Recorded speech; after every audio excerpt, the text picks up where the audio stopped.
What's up YouTube? Today we're going to be installing a brand new carbon fiber steering wheel in my 2016 F80 M3. It's a super simple process. All you really need is a 16mm, 10mm, a T20 Torx bit, and a flathead so you can get the airbag out.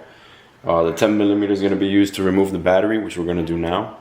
So all you really have to do here is remove this battery cover, just like that. Throw it over here to the side. Grab your 10mm, make sure it's set to loosen. And I have a mess of cables here because my car's bagged. But all you want to do is disconnect the negative terminal.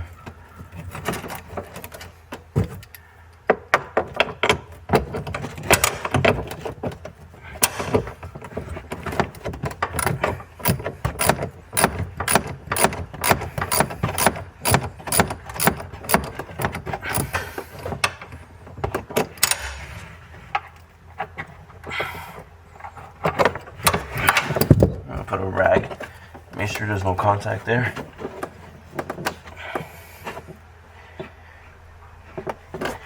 And that's it.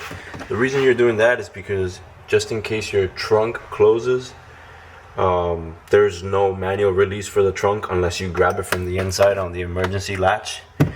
And it's happened to me before, and it's not a fun time. So the second thing you want to do, you want to make sure you put another rag between your trunk latch, just in case your trunk does close. It doesn't close on you, and then you have to pop out your back seats and bust a mission just to get your trunk open so you can access your battery again. So that's what we did here. Put a little rag there, just in case your trunk does end up closing. You don't have to worry. It's a really big headache. You really don't want to deal with that. Just in case you guys were wondering, this is what the steering wheel looks like. Nice carbon fiber, straight from Suvneer. I've been working with Suvneer for over 3 years now. I get all my carbon fiber parts from them. Great quality, top-notch guys.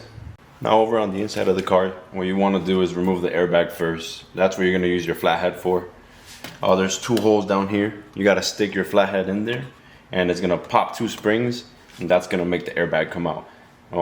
A reason you want to take your battery out is so that when you're messing with your airbag, you're not accidentally honking the horn, annoying your neighbors, or accidentally blow up your airbag and then hurt yourself. So here we go. Super simple process. I've done this before for the M1 and M2 buttons.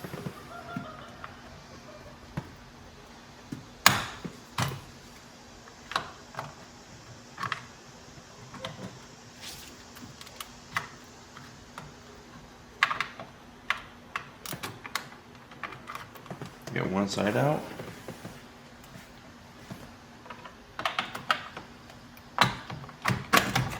This side out. Now all you have to do is remove the little connectors here holding this in place. Put the airbag to the side for in a safe place. And then remove the other connector here. Now once all the clips are removed or the connectors are removed, you're gonna grab your 16mm, there's a big bolt in the middle, and you're gonna loosen that.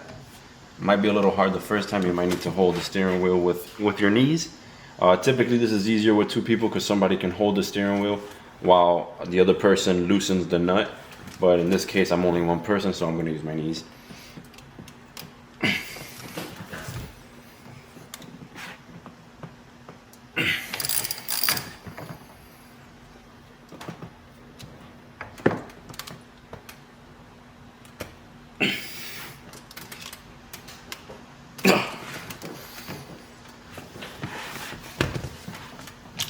We're gonna bring out Big Bertha for this.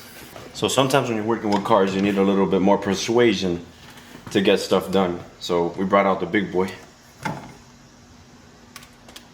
And there we go. That's it. All you need to do is crack it. Once it's cracked, the bolt comes right out.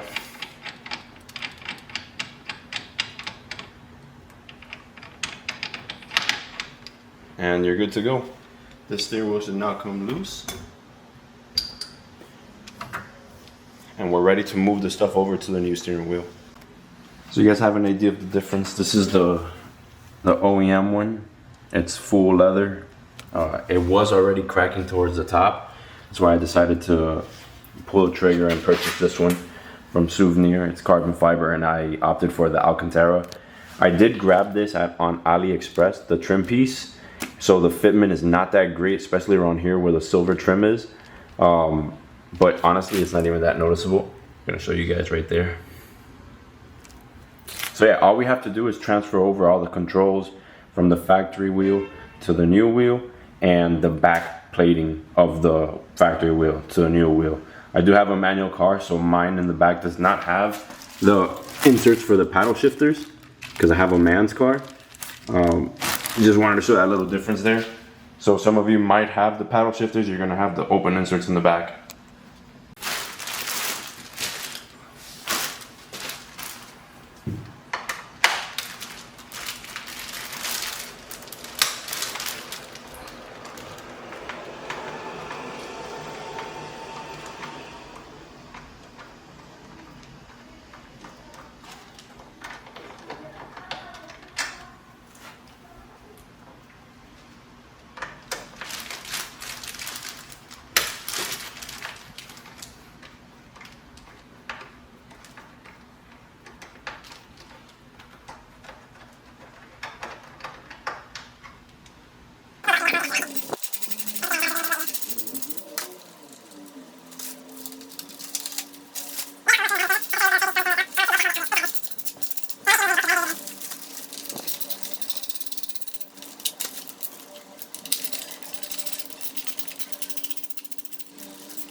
So we're back in the car. I finished putting everything back together. I actually put the factory trim piece back on instead of the carbon fiber one because I realized I never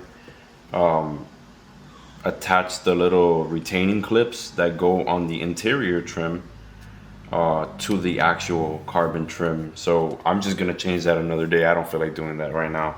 Probably would have taken me too long anyways. But I did finish moving everything over. This is the new steering wheel. All you have to do to put it back is basically align it with the hub here. It only goes in one way, and basically just start connecting everything again. It's super dark here.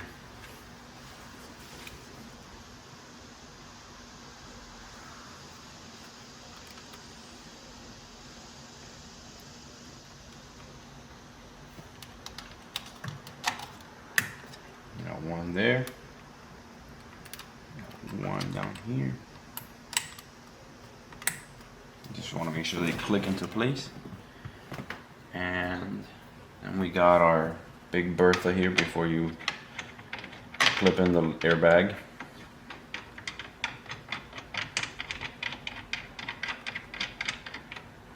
Now you're supposed to torque this down, but I never torque anything down, to be honest. But don't go by me. Torque your stuff down.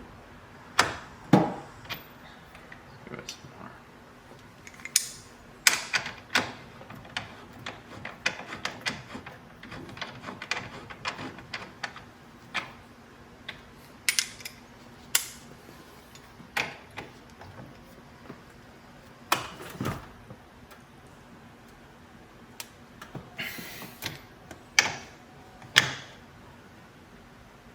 That should be pretty torqued.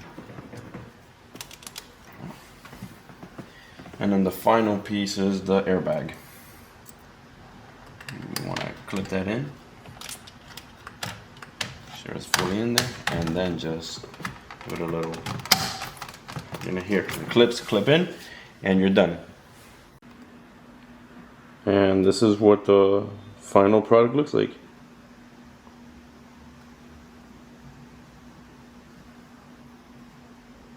Ten out of 10 recommended mod. This thing makes the whole interior of the car look so different. I did opt for the Alcantara because recently I did get the Alcantara shift boot with the M stitching. Not shift boot, but I'm sorry, e-brake boot with the M stitching. Soon I'll be ordering the M Performance shift knob with the M stitching on the boot, but that's just, I can't justify paying close to $500 from IND, because that's the price that it is for just a shift knob and a boot, and that's crazy to me. But regardless of the fact, steering wheel looks 10 out of 10. 100% recommend mod. Next up on my mod list, I already do have them, the seat badges. I did order the G80 M3 seat badges. They're a direct fit for the F80, and I did order from the UK from a seller. I forget his name. I'll put him in the description in the next video when we do the seat badges. He does have a plug and play cable that he can send you, that you just connect straight to the G80 M3 badge and onto the wiring harness for the F80 seats, and they look phenomenal. The regular black M3 seat badges that come on the F80s, those are just astronomically priced and they make no sense. You can get some G80 ones for close to $100 shipped to your house. So highly recommend, if you're looking for seat badges for an F80, get the G80 ones. They are a plug and play fit. You just need to get that wiring harness from I don't remember his name, but I will link it in the description on the next video. And with that, I'll catch you guys on the next one. Peace.